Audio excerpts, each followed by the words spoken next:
datang di Mata Najwa, saya Najwa Shihab, tuan rumah Mata Najwa. Ini sisi lain efek KPK berdiri. KPK dicinta, KPK yang sama dibenci. Institusi reformasi paling dianggap bersih yang kerap kali hendak dikebiri. Semakin galak memberantas korupsi, semakin berkecamuk resistensi. Kehadirannya menjadi berkah, yang terusik menganggapnya biang celaka. Keberadaannya dianggap sementara di tengah korupsi yang kekal menggila. Rupa-rupa aksi melumpuhkan KPK. Jegal politik tertolak, dukun pun bertindak. Inilah Mata Najwa. Gara-gara KPK. Pasal 6 ayat 2 Yunto pasal 55 ayat 1 ke 1 KUHP.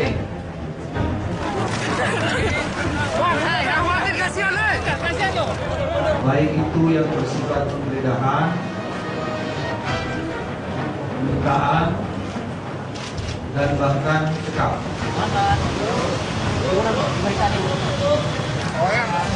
Sedikit dong Pak, kesannya gimana Pak? Bisa KPK? Nggak ada masalah. Pak Lutfi, Puskun itu apa Pak Lutfi? Puskun apa Pak Lutfi? Puskun apa Pak Lutfi? Gimana Bang, yang nama-nama yang Anda sebut itu Bang? Coba jelaskan Bang. Pemirsa, kriminalisasi dan berbagai upaya pelemahan KPK adalah serangan kasat mata. Namun lebih dari itu, ancaman dan serangan metafisik juga nyata. Apa saja kisah unik yang diperoleh jurnalis terkait operasi KPK? Betulkah muncul ketakutan dan hal irasional dari pejabat yang dikejar-kejar KPK? Telah hadir seorang jurnalis senior, Arief Zulkifli. Selamat malam, Arief. Selamat malam, Nana. Terima kasih sudah hadir di Mata Najwa. Sama-sama. KPK lembaga yang paling ditakuti di negeri ini. Rasanya kalau sudah dipanggil KPK itu dunia runtuh. Kita para wartawan sering dapat cerita-cerita yang mungkin saja akan enggan diungkapkan oleh para petinggi KPK. Tapi karenanya saya mengundang Anda karena saya tahu banyak cerita nih, kisah-kisah mereka yang seringkali berkelit dari kejaran KPK. Ya. Apa saja misalnya? Oh, macam-macam ya. Misalnya saya tidak mau sebut nama ya karena Tidak perlu sebut nama, modusnya saja. Oke. Misalnya ada yang harus lari dan mencari dukun. Itu kayak kami temukan dalam sebuah kasus tentang sebuah BUMN di Jawa Barat. Jadi penyidik KPK mencari ini orang, ke rumahnya nggak ada, lalu kemudian ke rumah yang lain tidak ada. Nah, mereka punya insting biasanya orang kalau kepepet tuh larinya ke Tuhan. Yang dicari adalah masjid. Nah, masjid itu didatangi. Jadi satu kota tuh diubek-ubek masjid nggak ada. Nggak ketemu di Nggak masjid? ketemu juga di masjid. Nah, terus mereka mikir, setelah masjid biasanya paranormal. Lalu mereka kemudian mencari siapa paranormal yang paling terkenal di kota itu. Dan dapatlah satu paranormal. Dan kemudian ditongkrongin di depan paranormal itu sampai ada pergerakan istri dari tersangka. Istri dari tersangka itu keluar. Nah, begitu kemudian dipastikan bahwa ada di dalam, dilakukanlah penggerebekan gitu. Akhirnya dia Betul, ada di dalam. Oh, ada di dalam. Bertemu Dan sudah paranormal. ditangkap. Yes, Dan betul. meminta petunjuk-petunjuk atau hal-hal. Bukan cuma minta petunjuk, tapi dilindungi oleh paranormalnya. Jadi paranormalnya juga akhirnya ditangkap juga, tapi diserahkan kepada polisi karena bukan urusannya KPK. Oke. Gitu. Itu baru satu kisah. Ya. Kemudian juga ada kisah, saya ingat kita pernah cerita dan saya ingin Anda menceritakan ke pemirsa soal bagaimana orang yang ketika dipanggil berusaha untuk memperoleh perlindungan dengan jubah tertentu. Seperti apa itu? Iya, ada satu tersangka yang waktu itu ketakutan sekali. Sebetulnya dia belum tersangka ketika itu, tapi dia sudah dipanggil bolak-balik, akan dipanggil sebagai saksi. Nah, dia mikir gimana caranya. Nah, kemudian dia datanglah ke seorang orang pintar begitu, yang kemudian meyakinkan dia bahwa pakailah jubah ini, dan kalau Anda pakai jubah ini, insya Allah Anda akan tidak dilihat. Nah, Jadi itu seperti jubah Harry Potter yang bisa menutupi diri. ya, sebetulnya semacam shawl begitu saja. Dan kemudian ini saya dapatkan ceritanya dari orang itu sendiri gitu ya. Dia cerita. Ini pejabat politisi yang Pejabat. yang seharusnya diasumsikan tidak percaya rasional. ya, tidak percaya jubah menghilang Orang ya. kehilangan rasionalitas, Nana, kalau berhadapan sama KPK. Saking takutnya ya. Saking takutnya. Dan dia datang, betul, dan datang, dia cerita pada saya bahwa dia kenakan jubah itu. Dan believe it or not, dia bilang bahwa tidak satupun wartawan yang menegur saya. Dan saya bisa masuk ke dalam ruangan KPK tanpa ada yang mewawancarai, menegur atau semacamnya. Dengan kata lain apa, Pak? Saya bisa hilang. Betul-betul percaya bisa hilang dengan jubah Ya, itu. ya. Para pejabat, politisi, anggota DPR, siapapun itu yang menjadi target KPK, karena tahu salah satu metode paling efektif KPK adalah dengan menggunakan penyadapan, mereka sekarang justru berusaha mengakal-ngakali. Saya kira iya, ada trauma, tapi menurut saya buat penegakan hukum ini baik-baik sekali ya gitu. Jadi misalnya ada sumber kami gitu yang ketika diwawancara dia minta semua handphone dikeluarkan, semua gadget dikeluarkan, taruh di atas meja. Tidak cukup, dia minta baterainya dicopot. Jadi dia percaya bahwa kalau baterainya dicopot tidak ada tapping sama sekali. Jadi dalam wawancara itu berserakanlah handphone kita semua ini dicopot semua, berarti baru dia mau kasih keterangan. Pejabat yang lain misalnya saya pernah wawancarai di sebuah pusat kebugaran, gitu, dia habis olahraga kita ngobrol, lalu ada seorang petugas di pusat kebugaran itu yang mendekat, yang sebetulnya bukan siapa-siapa, tapi kemudian dia bilang stop. Saya belum kenal orang ini. Kita pura-pura ngobrol dulu.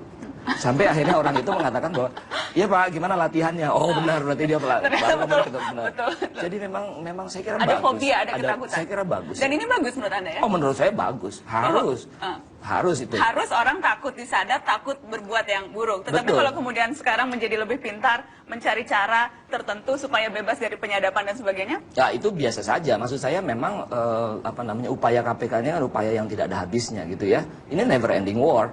Jadi kalau setiap kali ada upaya untuk mengakali, KPK juga harus punya strategi lain gitu. Dan saya kira perkembangannya menarik ya kalau dibandingkan dengan dulu, di mana tapping itu masih sangat sederhana, itunya juga beli di Glodok 18 juta, digantung-gantung di gorden. Oh, sekarang kan udah canggih sekali. Apa tuh yang spesifik yang digantung di horden? Ini kita bicara KPK Jilid 1 ya, KPK ketika Jilid pertama 1. kali Ya. melakukan operasi penangkapan. Ya itu kasus KPU.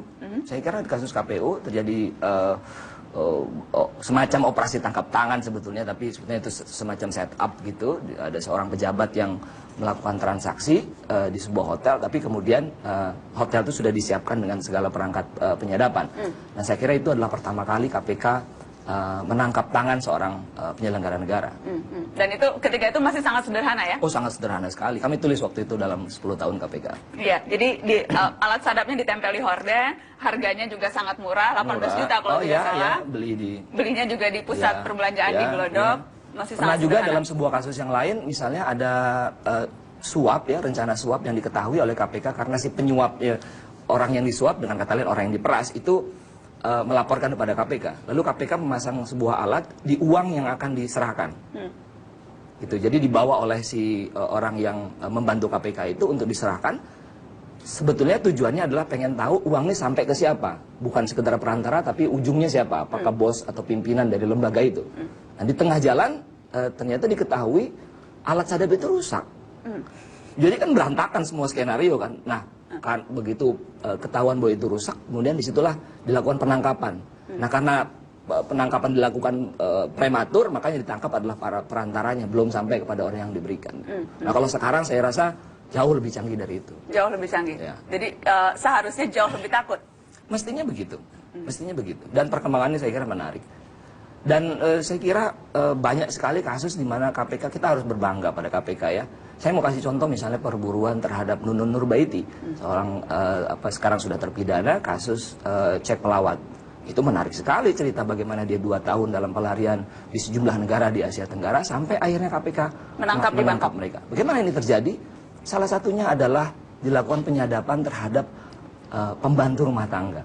Karena anak, suami, dan lain-lain itu sudah pasti akan mudah sekali kalau ada komunikasi. Nah ternyata dia butuh semacam messenger yang mengantarkan obat dari Jakarta ke Bangkok, dari Jakarta ke Singapura, dan Jadi yang disadap pembantunya? Pembantunya, orang yang mengantarkan ini. Nah dari situlah kemudian berhasil diketahui posisi dari yang bersangkutan. Baik. Tapi kan tidak bisa menangkap begitu saja karena ini di luar yurisdiksi KPK. Okay. Tapi surveillance dan sebagainya itu masih dilakukan. Sampai akhirnya diketahuilah bahwa yang bersangkutan dilindungi oleh semacam jaringan perlindungan keamanan internasional yang dipimpin oleh seorang bekas marinir Amerika Serikat yang membuka sebuah usaha di Bangkok. Okay. Nah itu ketahuan. Nah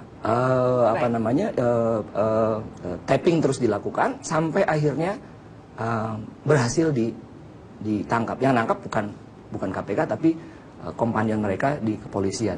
Nah ketika ditangkap KPK hadir misalnya dikasih tahu bahwa sudah terjadi penangkapan, tapi kan nggak bisa apa-apa. Okay. Dia nggak bisa apa-apa. Nah, terus gimana ini caranya supaya serah terima itu berjalan langsung mulus? Baik. Nah waktu itu ada ide untuk menyerahkannya di KBRI. Tapi KPK berpikir ini urusannya bisa panjang kalau dia masuk KBRI ternyata tidak bisa keluar dari situ. Iya kan? Sehingga akhirnya diputuskan bahwa serah terima itu dari kepolisian Bangkok kepada KPK dilakukan di pesawat Garuda. Pesawat Garuda yang menunggu di airport di Bangkok. Menarik sekali. Menarik sekali. Jadi pimpinan KPK sudah menunggu, penyidik sudah menunggu. Mereka tidak bisa melakukan apa-apa karena sekali lagi ini bukan yurisdiksi dia. Dan di pesawat Garuda lah yurisdiksi dan akhirnya bisa kita tahu ditangkap. Nah, yang akhir menarik ceritanya. adalah Baik. pesawat di-delay karena ini nggak datang-datang. Si tersangka ini tidak datang-datang bersama si polisi. Ini deg-degan juga. Bisa jadi dibawa, bisa jadi enggak. Semua bisa terjadi, begitu ya. Kemudian di-delay tanpa bisa memberitahu alasan penundaan. Jadi pilotnya nanya, ini di-delay lagi Pak? Iya, tolong di-delay dulu deh 10 menit. Kenapa? Saya nggak bisa kasih tahu gitu kan. Ini kan operasi yang sangat rahasia. Baik. Yang lucu adalah setelah penungguan itu, yang tidak bisa dikoordinasikan adalah announcer di airport. Di airport itu kalau ada penumpang satu tertunda, dia akan di-announce kan. Nah, oleh petugas itu di-announce lah nama tersangka kepada yang terhormat ibu ini ditunggu misalnya kurang lebih begitu. Jadi kedengeran ke seluruh orang di airport itu, di terminal itu paling tidak. Gitu. Nah, untung setelah berapa saat kemudian berhasil dibawa dan dinaikkan di dalam pesawat dan disitulah kemudian penangkapan dalam tanda kutip itu dilakukan dan itu legal gitu. Baik, kisah-kisah menarik di balik operasi tangkap tangan KPK. Terima kasih Arief Zulkifli sudah berbagi untuk Mata Najwa malam ini. Selamat malam. Selamat malam. Pemirsa tetap di Mata Najwa. Setelah ini kami akan hadirkan 2 mantan pimpinan KPK untuk juga bercerita kisah-kisah unik di balik perjalanan mereka selama memimpin KPK. Sesaat lagi. KPK. Pemirsa, serangan terhadap KPK begitu beragam, tidak hanya dialami penyidik namun juga menyasar tentunya para pimpinan. Apa saja serangan dan intervensi yang dialami pimpinan KPK dari waktu ke waktu. Telah hadir mantan Ketua KPK Taufikur Rahman Ruki dan mantan Wakil Ketua KPK M. Yasin. Selamat malam Pak Ruki, Pak Yasin. Selamat malam. Terima kasih sudah hadir di Mata Najwa. Saya ingin Anda berdua bercerita apa saja yang dialami. Dinamikanya tentu berbeda dari tahun ke tahun KPK. Kalau Anda Pak Ruki ketika dulu menjadi pimpinan KPK pertama, dinamikanya seperti apa yang Anda alami? Kalau kita bicara soal serangan yang dilontarkan kepada Anda dan kawan-kawan. Satu hal yang sangat menguntungkan untuk kami di KPK jilid pertama. Yang pertama? Mereka tidak kenal dan tidak tahu betul apa dan siapa itu KPK sehingga kita dianggap enteng. Belum setakut sekarang ya? Belum setakut sekarang, kita dianggap enteng. Sehingga langkah-langkah kita tidak terlalu banyak dijegal secara sistematis. Tapi kalau perlawanan banyak dan itu kita hadapi dengan biasa. Tapi apa misalnya yang Anda ingat? Ya, misalnya 3 bulan pertama kita tidak punya kantor. Kita mau ngantor di mana? Ngantor tuh di restoran, bayar bareng-bareng. Kenapa? Karena ketika undang-undang kita disahkan dan kita dilantik, yang seharusnya kita masuk ke jalan veteran, itu KPKPN mengajukan uji materi terhadap undang-undang itu. Jadi terpaksa kita ngungsi ke Komisi Ekonomi Nasional yang sekarang jadi kantornya Dewan Pertimbangan Presiden. Di situ nggak ada apa-apa, kecuali ada beberapa kursi dan meja. Kita sendiri juga tidak tahu mau berbuat apa gitu. Tapi ya dengan tekad kuat kita lakukan betul-betul saya katakan bahwa kita mulai dari nol. Nah, karena nol itu orang tidak memperhitungkan. Dalam diam kita bekerja. Disitulah kita mulai bangun kode etik, disitulah kita mulai bangun SOP, disitulah kita mulai bangun kemampuan-kemampuan sehingga ketika kita mulai menggebrak, baru mereka kaget. Oh, ternyata KPK yang selama ini tidak ada itu eksis gitu. Dan kemudian ketakutan itu dilancarkan sedemikian keras ketika Pak Yasin dan kawan-kawan menjadi pimpinan KPK. Apa yang ketika itu kita ingat sekali tentunya Cicak Buaya jilid pertama. Ya. Apa sih yang belum terungkap dari periode kelam KPK itu, Pak Yasin? Ya, tentunya saya mengikuti periode pertama bersama Pak Ruki, hanya saya sebagai direktur untuk membantu pimpinan pertama. Yang kita ingat capacity building kita 2 bulan tidak. Kok 2 bulan, 2 tahun itu hanya menerima perskot. 2 tahun tidak digaji?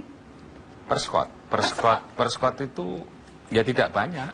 Jadi kurang dari 10 juta atau mungkin hanya 5 juta seingat saya itu. Dan itu selama 2 tahun karena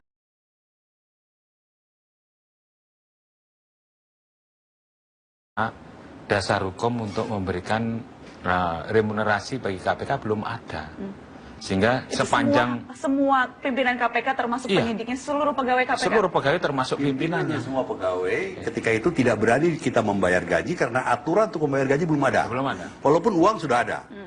Kita sangat berhati-hati memberikan perskot karena khawatir nanti begitu keluar keputusan pemerintah ternyata gaji kita lebih kecil dari Purskot. Kan kita mesti kembalikan. Siapa yang mau nombokin Siapa itu? yang mau nombokin? Uang udah kepake. Walaupun ya Sehingga pimpinan periode pertama menugaskan kepada saya untuk mengkoordinasikan untuk menyusun draft PP itu. PP tentang sumber daya manusia KPK dan PP mengenai hak protokoler dan keuangan pimpinan KPK. Yang kedua ini yang justru pimpinan mengatakan saya belakangan saja, yang penting adalah staf semuanya. Jadi untuk pimpinan itu PP-nya munculnya di tahun 2006, sedangkan untuk jajaran staf termasuk juga penasehat itu di akhir 2005. Jadi 2005. praktis 2 tahun kita tidak menerima gaji tapi persekot gitu. Persekot istilahnya ya. Nah kemudian yang kedua yang mengenai ancaman tadi, sebenarnya kita itu menindaklanjuti kasus-kasus yang sudah matang itu di periodenya Pak Rugi. Eksekusinya di awal tahun 2008 pada saat periode kami itu melaksanakan tugasnya. Wah itu mulai ada serangan-serangan dan ada cicak buaya tersebut, dan ada yang kita tangani tentunya salah satu oknum dari kepolisian. Nah, timbullah semacam Apa yang paling Anda ingat dari periode itu? Karena praktis kan kemudian 2 tahun energi betul-betul terkuras untuk cicak buaya. Ya, yang jelas kita disangkakan itu abuse of power, Ya. penyalahgunaan kekuasaan, ditambah lagi tuduhan bahwa kita menerima suap. Itu luar biasa. Jadi menyita energi kita harus mengungkapkan apa fakta yang ada, tapi mereka juga punya dasar-dasar yang dikemukakan sampai membuat dokumen 15 seakan-akan bahwa peristiwa itu terjadi. Seandainya tidak ada rekaman yang di-setel di persidangan di Mahkamah Konstitusi atas sadapan terhadap orang-orang yang berindikasi telah menjadi tersangka itu dan kiri kanannya, maka kita tidak akan selamat pada saat itu. Tidak akan selamat. Ya, Tuhan. Nah, periode yang selanjutnya pada saat 2 rekan pimpinan saya itu ditahan, itulah yang menjadikan kita ini sangat-sangat krusial pada saat itu.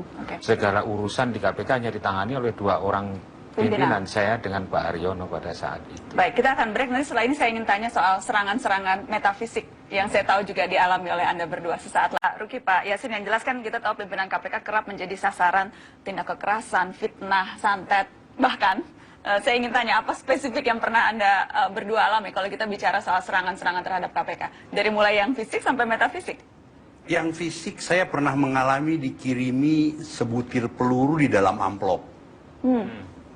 Dalam amplop tertutup. Saya bilang kalau ngirim saya peluru jangan dalam amplop. Mestinya keluarnya dari laras, saya bilang begitu. Kalau dalam amplop nggak ada artinya. Saya tahu itu intimidasi buat saya. Lagi spesifik menangani kasus tertentu ketika itu atau? Ya, ketika itu sedang menangani kasus tertentu, kasus yang cukup menghebohkan. Karena untuk pertama kalinya KPK yang ketika itu belum dianggap siapa-siapa, kemudian ternyata berani menyentuh seorang tokoh yang begitu dikenal gitu.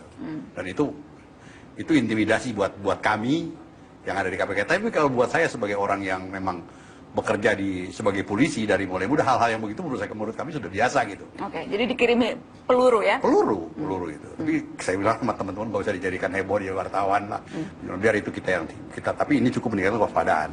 Tapi yang paling menarik adalah baru terbuka kurang lebih 6 bulan yang lalu saya bertemu dengan seseorang. Dia mengatakan ketika Anda menangani kasus X dulu, saya ditugasi untuk menyantet Anda. Ditugasi menyantet? Iya, ditugasi oleh si tersangka. Anda bertemunya ini memang dukun paranormal yang Anda temui ini, Pak? Dia dikenal sebagai dukun paranormal dan menyantet. Tapi dengan saya karena sudah kenal, dia bilang, saya ditugasi untuk menyantet Anda. Kemudian dia bilang, terus kenapa? Ya nggak mau lah. You kan dalam posisi benar dalam melaksanakan tugas. Saya bilang, kirain kamu nggak pilih-pilih, enak aja dia bilang gitu. Nah, itu jadi... Anda tidak tanya siapa tuh yang titip pesan agar saya disantet? Saya tahu dan dia kasih tahu, tapi dalam forum ini saya pikir nggak Politisi bagus juga lah. Pak Ruki? Ya? Politisi? Salah satu suspek yang ini kita jadikan tersangka. Masih tidak enak ngomongnya Pak Ruki. Pak Yasin, adakah pengalaman serupa yang Anda alami? Tentunya kalau yang metafisik tadi yang disebutkan itu sering alamatnya tuh di kantor. Jadi diketahui oleh satpam yang sedang jaga itu pada saat malam hari itu selalu dikirimi itu. Jadi berupa bola api yang jalan-jalan di lantai gitu. Itu betul? Iya. Bola api berjalan di lantai? Di lantai itu, ya di lorong-lorong begitu, tapi tidak masuk ke ruangan, ya tidak tahu tuh. Nah terus kemudian yang lain tuh penyidik kita itu yang tidak sakit, artinya itu diperiksa di rumah sakit itu tidak ada penyakitnya pada saat menangani kasus kehutanan, khususnya di Provinsi Riau itu. Sehingga dalam waktu kurang lebih 2 bulan itu sudah tidak ada, dan kita selalu membawanya ke rumah sakit satu, ke yang lainnya itu tidak ditemukan penyakitnya. Basic yang lain juga tim penyidik kita yang sudah diincar, jadi begitu keluar dari pintu ditabrak. Ya kakinya patah, sekarang masih ada di KPK itu. Nah bagi pimpinan tentunya banyak informan yang menyampaikan bahwa pimpinan itu menjadi target utama, ya pimpinannya dulu yang dilumpuhkan. Komisi Pemberantasan Korupsi atau KPK dihadapkan pada sejumlah rintangan. Tantangan yang mereka hadapi bisa berupa ancaman fisik, berupa ide atau kewenangan. Bahkan, serangan yang mereka terima bisa berupa hal metafisik atau mistis.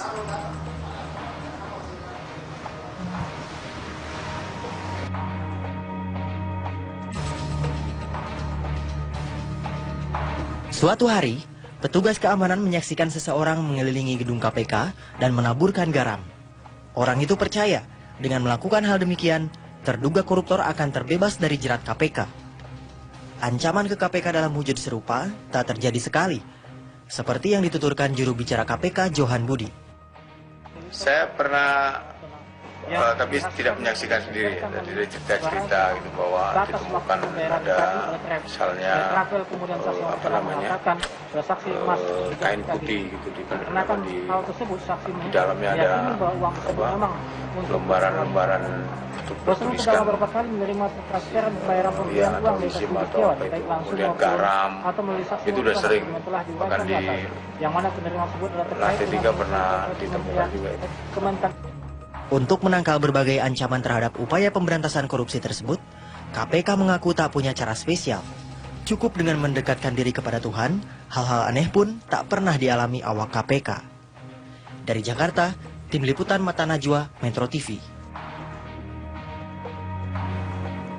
Gara-gara KPK, itulah topik Mata Najwa malam hari ini. Saya masih duduk bersama 2 mantan pimpinan KPK, Taufikur Rahman Ruki dan Muhammad Yasin. Pak Yasin, tadi ada sekilas cerita soal itu. Gara-gara KPK orang melakukan apa saja untuk menghindar, termasuk untuk berusaha mempengaruhi lewat berbagai cara. Tadi Anda sudah cerita sedikit, ada cerita lagi soal bagaimana serangan-serangan itu. Pernah terjadi dalam sebuah persidangan, kebetulan waktu itu yang menjadi jaksa penuntut umum dari KPK adalah 2 orang jaksa wanita dan 1 orang jaksa pria. Kita tidak pernah mendapatkan 1. Laporan yang masuk kepada kami, dan kemudian jaksa-jaksa itu melapor bahwa mereka sama sekali tidak bisa bicara dalam persidangan. Ya, jadi kehilangan suaranya. Jadi ketika mau bicara mereka tidak tahu mau dibicarakan apa. Diganti oleh yang satu pun nggak lama kemudian akan kehilangan suaranya. Diganti yang satu lagi. Sampai istirahat. Istirahat, kemudian sore harinya mereka melapor kepada saya dengan Papa Ngabean, gue pimpinan. Saya bilang ini mesti ada yang ngerjain, istilah saya. Saya tanya, apa yang kalian hadapi waktu di situ? Ya itu Pak, dia bilang di depan itu ada orang yang kerjanya ngerokok, kemudian asapnya ditiup-tiupkan. Lalu ada juga yang cuma mutar-mutar tasbih saja. Saya bilang oke, sudahlah, nanti saya atasi. Nah kemudian besok harinya, malam hari itu juga sebetulnya saya minta bantuan seorang kawan yang terus terang dari Banten. Saya bilang coba tolong diatasi itu masalah-masalah metafisik seperti ini di persidangan. Jadi itu betul-betul real terjadi ya? Betul-betul real terjadi, dan dia kemudian besok harinya, malam hari itu juga dia datang ke ruang persidangan, besok harinya dia tunggui. Jadi terjadilah mungkin di persidangan yang resmi antara tersangka dengan jaksa penuntut umum, tapi di luar sidang itu terjadilah perbenturan kekuatan, saya nggak tahu apa yang terjadi. Antar paranormal KPK dan paranormal tersangka begitu ya, luar biasa apapun dilakukan. Jadi yang jelas ketika itu, saya bilang sama Pak Jaksa penuntut umumnya, ini air, ini barang-barang saya kamu bawa untuk menangkal kalau terjadi di ruangan. Dan akhirnya mereka dengan percaya diri, para jaksa itu kembali ke ruangan sidang dan bisa menyelesaikan tugasnya. Apa yang saya kasihkan, saya juga nggak tahu. Yang penting mereka yakin bahwa pimpinan KPK memproteksi mereka dari berbagai hal yang mungkin tidak memungkinkan mereka untuk melakukan tugas. Jadi hal-hal yang aneh gitu, tapi sekali lagi kita sih berserah diri kepada Tuhan. Berserah diri kepada Tuhan. Pak Yasin, dalam periode KPK Jilid 2, di mana Anda salah satu pimpinannya, tadi kita sudah bicara soal cicak dan buaya, kemudian juga soal bagaimana ancaman-ancaman itu dilakukan. Kalau kita bicara soal dinamika operasi yang terjadi, apakah operasi tangkap tangan atau operasi penyelidikan, adakah kisah-kisah unik yang sekarang bisa Anda bagi setelah tidak lagi menjadi pimpinan? Ya, tentunya setelah dimulai dari pimpinan periode pertama itu kan tangkap tangan itu biasanya dimulai dari penyadapan. Penyadapan itu merupakan kewenangan yang diberikan oleh undang-undang kepada kita. Gitu. Nah, sudah banyak yang meminimalisir atau mengurangi penggunaan alat komunikasi. Kemudian ada seseorang yang sudah banyak mengurangi alat komunikasi tapi juga masih tertangkap. Itu saya kira merupakan hal yang cukup diacungi jempol dari tim kita ini. Misalnya penangkapan di depan 2 sisi mata uang di Senayan itu yang bersangkutan sudah paling banyak mengurangi penggunaan alat komunikasi. Apa yang terjadi ketika itu? Ya tentunya dia tuh transfer uang itu tidak melalui lembaga keuangan, non perbankan maupun perbankan. Jadi milihnya kepada money changer. Itu suatu hal yang unik dan itu saya kira baru di Indonesia. Di luar negeri pun modus yang seperti itu belum ada. Makin lama makin canggih, Anda lihat? Ya, saya kira modusnya itu berbalap dengan apa yang kita lakukan. Tapi yang unik sekali yaitu yang memasang CCTV di depan rumah itu dalam jangka waktu yang lama dan pakai satelit dipantau, akhirnya orang yang selama ini kita cari akhirnya ketemu juga. Jadi penyidik KPK memasang CCTV di depan rumah tersangka? Di seberang jalan. Di seberang jalan? Di atas pohon itu. Artinya di pohon, nah itu kita selidiki. Itu yang berkaitan dengan ya secara umum ya kasus Damkar tentunya ya. Ya orang itu setelah masuk rumah dicari kok tidak ada. Ya para tim kita itu memanjat pagar yang tinggi, yang di bawahnya ada kolam. Nah itu jebur di situ basah itu. Sampai nyebur penyidiknya? Iya, karena di bawahnya kan kolam. Oke. Kemudian Pak? Termasuk lah dicari-cari tidak ada orangnya. Ketemunya di lantai 3 di toran, di dekat toran itu. Jadi ngumpet di balik toran? Ya. Jadi uniknya banyak sekali, tidak hanya itu saja. Sampai seperti orang berbalap dalam film yang ketemunya atau yang ketangkapnya itu di daerah Casablanca itu juga itu membuat traffic jam yang luar biasa karena kejar-kejaran itu. Kejar-kejaran, betul-betul seperti film. KPK betul-betul menjadi hero. Dan mudah-mudahan akan terus dikuatkan, bukan dilemahkan. Terima kasih banyak sudah hadir di Mata Najwa malam hari ini untuk berbagi kisah unik selama memimpin. Selamat malam, Pak. Selamat malam, terima kasih. Terima kasih.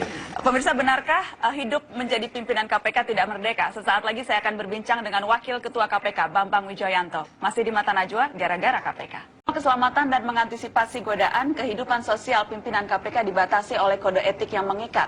Kebiasaan-kebiasaan yang dilakukan sehari-hari pun tidak lagi bisa dilakukan dengan leluasa. Telah hadir Bambang Wijoyanto, Wakil Ketua KPK. Selamat malam, Mas Bambang. Selamat malam. Terima kasih sudah hadir di Mata Najwa. 2 tahun menjadi pimpinan KPK, apa yang paling drastis berubah dari kehidupan Anda, Mas Bambang? Sekarang jadwal saya itu cuma rumah kantor, dan sebagiannya juga untuk keluarga ya nganter jadi supir keluarga. Itu aja. Jadi saya tidak punya lagi kehidupan yang di luar rumah dan kantor. Tidak ada kehidupan sosial, Bambang Wijoyanto sekarang? Kehidupan sosialnya itu udah hampir tidak ada. Karena kesibukan atau pilihan untuk menghindari konflik kepentingan dan godaan? Kalau hari Senin sampai Jumat waktunya sangat full untuk kantor, dari 15-18 jam ada di kantor. Kalau udah hari libur itu ya untuk urusan di rumah saja, dan di rumah kan juga biasanya harus menyiapkan semua makalah, harus kalau ada acara mencoba menghipun, membaca lagi, jadi lebih menyiapkan untuk tugas-tugas. Ada kebiasaan yang dulu dengan mudah Anda lakukan dan sekarang sengaja dihindari karena kekhawatiran beban sebagai pimpinan KPK? Menerima undangan dan kondangan. 80%, 90% itu sekarang saya tidak lakukan lagi. Sekalipun itu kadang-kadang saudara sendiri, dan itu drastis sekali. Khawatir karena? Biasanya kalau di tempat itu kan pasti harus foto-foto. Kalau foto-foto kan kemudian itu bisa jadi masalah. Apa yang masalah dengan foto dengan pimpinan KPK? Kita tahu sekarang kan teknik foto itu mengalami peningkatan luar biasa, di cropping macam-macam kayak begitu. Jadi kami punya metode khusus supaya jangan sampai kalau di cropping itu seolah-olah beneran gitu kan. Kalau ada di foto laki-laki dia bilang kan ini sama laki-laki nggak ada masalah, apaan sekarang laki-laki seneng sama laki-laki, ada juga gitu kan. Sama perempuan kalau ibu-ibu bilang kan saya sudah tua, ya nanti dibilang istri tua gitu. Kalau sama anak muda dibilang ini gendoannya tuh. Nah, jadi serba salah. Nah, biasanya kalau gitu saya harus bilang bicara sebenarnya jangan berdua, harus bertiga. Tapi kan kadang-kadang enggak, kamunya berdua aja deh. Gitu. Jadi soal itu jadi soal. Terus yang lainnya sebenarnya kalau pergi kemana saja biasanya orang ada pertanyaan yang biasa umum, mau kemana mas? Gitu. Saya tidak boleh menjawab mau kemana, mau jalan. Terus biasanya nggak boleh tahu ya. Jadi mereka punya. Jadi semuanya memang dihindari sedemikian rupa untuk memastikan tidak akan ada nanti misalnya fitnah dan sebagainya. Itu yang berusaha dihindari. Kelakuan koruptor makin lama makin canggih atau makin bodoh? Dari sisi modus operandi makin canggih. Mereka sekarang orang-orang yang smart, charming, pandai membungkus pencitraan dirinya, menggunakan teknologi, itu semacam itu. Tetapi di sisi lainnya juga makin bodoh, karena makin irasional. Dia pergi ke dukun, dia percaya hal-hal yang metafisik yang kemudian menyebabkan dia kelihatan tolol dan bodoh gitu. Itu terjadi juga. Sok berani, begitu ketangkep terkencing-kencing misalnya. Ada yang sampai terkencing-kencing ketika diperiksa KPK? Ya begitu ketangkap tangan terus terkencing-kencing gitu kan. Tadinya sok jago gitu. Tadinya waktu dikejar-kejar wartawan selama jadi buronan menghindar. Begitu udah ketangkep, wah dia menggunakan media. Dia pengen sekali cerita sama wartawan. Itu ada kelakuan-kelakuan narsistik juga di situ. Ada kelakuan yang seperti itu. Ada juga yang sebenarnya saya ingin bilang begini, kalau niatnya tulus, bekerjanya ikhlas gitu, kadang-kadang tangan Allah tuh kerja di situ. Misalnya kalau nyari orang susah setengah mati, tiba-tiba ketika sholat gitu ketemu, dia juga ikut sholat gitu. Yang dicari-cari bahkan ada di samping. Ada di samping gitu. Jadi kadang-kadang seperti itu. Kalau kita sudah misalnya kalau lagi bulan puasa gitu kan, kerja gitu kan nggak mungkin sehari kan, berhari-hari gitu kan. Jadi bayangin aja orang terus kemudian bikin janjinya di kafe-kafe, di dugem-dugem, di daerah dugem-dugem kan. Teman-teman sebagian besarnya kan orang-orang yang tekun gitu kan. Itu bayangkan kita harus... Anda bicara soal penyidik ya? Penyidik atau tim surveillance yang ditugasi untuk mengikuti? Pokoknya petugas KPK lah. Jadi kayak begitu. Atau sebenarnya ketika orang diperiksa gitu ya, dalam dibuat berita acara pemeriksaan, itu kelakuan suka aneh-aneh. Ada ritual-ritual tertentu yang dia lakukan dan bagi kita aneh. Kok orang ngapain sih? Orang cerdas, orang berpendidikan, cuman kok kayak melakukan ritual-ritual tertentu ya ini.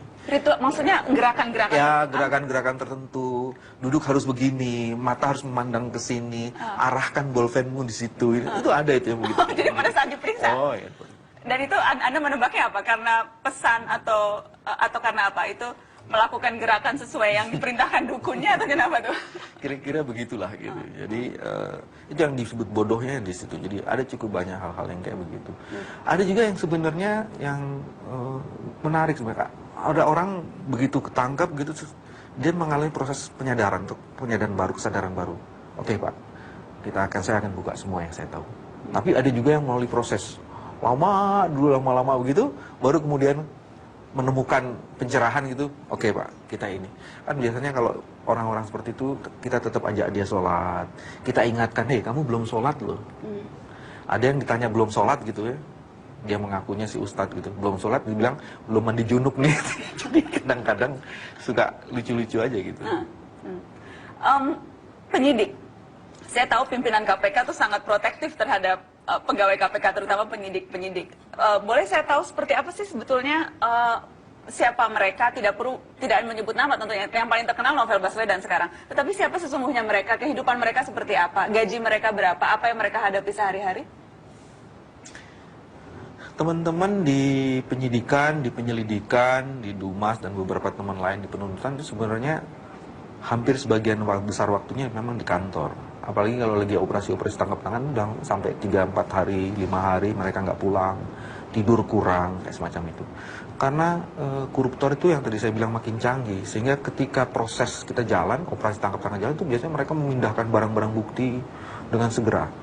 Mereka menggunakan gatekeeper, ya, atau orang-orang yang disebut dalam tanda petik profesional, akuntan, notaris gitu, itu membantu mereka itu, ya. Bahkan orang-orang penting yang juga menghilangkan barang bukti. Jadi kecepatan itu menjadi sangat penting.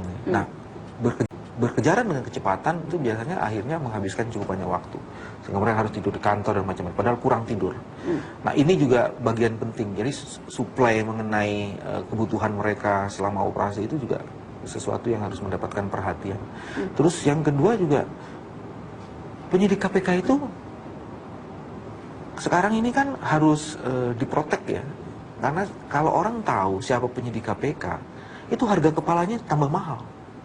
Ya kan? Terutama sekarang pun sudah ada harganya. Oh ya, ada kepalanya. Jadi kalau pimpinan KPK nyebut-nyebut penyidik KPK dengan nama tertentu, itu menyebabkan harga kepala dia tambah mahal gitu kan. Menangani kasus ini udah nggak boleh itu misalnya kayak gitu. Jadi ada semacam etik, kita nggak boleh menyebut penyidik kita, nggak boleh menyebut penuntut umum kita dan penyelidik kita, karena itu upaya untuk melindungi mereka tentunya. Iya, tentunya seperti itu. Jadi kan kalau di dalam sistem keamanan kan ada 3 ya. Sistem keamanan informasi, ya kan, itu juga jadi penting. Sistem keamanan personil itu juga jadi penting. Satu lagi sistem keamanan gedung kita. Karena di gedung KPK kan seluruhnya kayak CCTV. Jadi kita bisa mengontrol semua sikap dan perilaku dari seluruh staf KPK. Apa yang pernah tertangkap dari CCTV itu? Ya banyak, walaupun sudah disebut ada under control by CCTV gitu ya, kadang-kadang orang masih suka nganggap remeh gitu, terutama yang di luar KPK. Kalau yang di dalam KPK sendiri, kami selalu diingatkan. Jadi setiap 2 jam, 3 jam sekali tuh, emblemnya harus dipakai. Kalau tidak akan ditegur oleh satpam atau tugas keamanan dan dia boleh menegurnya. Jadi selalu diingatkan harus menggunakan tanda-tanda pengenal. Dan kami juga dalam pengenal ini daerah merah, daerah hijau, daerah biru, macam-macam seperti itu. Di dalam gedung KPK. Jadi ada yang hanya boleh diakses oleh pimpinan atau orang-orang yang memiliki akses tertentu dan sebagainya. Tadi saya bertanya soal gaji dengan harga kepala yang begitu mahal, dengan beban pekerjaan yang harus mereka lakukan. Apakah cukup gajinya, Mas, penyidik KPK, anak-anak buah Anda? Kalau dibilang cukup relatif. Cuman karena di KPK itu single salary, tidak mendapatkan apapun kecuali yang diterima, maka kemudian kita selalu harus benchmark. Sekarang kami menganut satu sistem, di mana dalam sistem itu kita bisa membenchmark dengan penegak hukum lain. Dan kalau dilihat sekarang penegak hukum lain juga udah cukup bagus. Sementara penegak hukum KPK ya segitu-gitu aja dari awal gitu. Termasuk segitu-gitu itu berapa sih? Kan ada level muda, madya senior tentunya. Saya terus terang tidak hafal ya dengan tingkat gaji seperti itu. Cuman kalau saya cek sama teman-teman saya itu yang penyidik-penyidik, itu cukuplah untuk tidak berbuat aneh-aneh lah ya, dengan kehidupannya itu. Dan itu memang harus diukur terus. Kita harus punya benchmark terus-menerus. Sebenarnya fasilitas yang cukup itu seperti apa. Dan mudah-mudahan sistem itu akan terus berjalan. Karena kita sekarang benchmarknya dengan penegak hukum lain dan dengan internasional serta dengan teman-teman yang lainnya seperti korporasi dan macam-macam itu. Menarik sekali. Mas Bambang Wijayanto, terima kasih banyak sudah hadir di Mata Najwa dan bercerita banyak tentang suka duka dan apa yang terjadi di balik KPK. Ya, sama-sama, Mas. Selamat malam, Mas. Malam. Pemirsa, kelangsungan KPK patut disyukuri. Berkali-kali digembosi, tetap tegak berdiri. Aksi sadapnya mengejutkan nyali. Tersangkanya berujung jeruji besi. Anggarannya pernah dipersulit, personilnya dikriminalisasi dan diotak-atik. Semakin keras KPK dikerdilkan, semakin lantang rakyat menyelamatkan. Inilah organisasi yang mengukir wibawa karena kerja nyata dan bukan citra. Kita perlu terus menjaga agar KPK tidak dicemari kepentingan penguasa. Bekerja lurus karena bukti, tidak didorong benci atau politik pribadi. KPK selalu bisa tergelincir salah, setiap itu pula rakyat datang memberi arah. Menjadi institusi yang tak boleh kalah. Lebih wajib dibela, bukan dibuat lemah.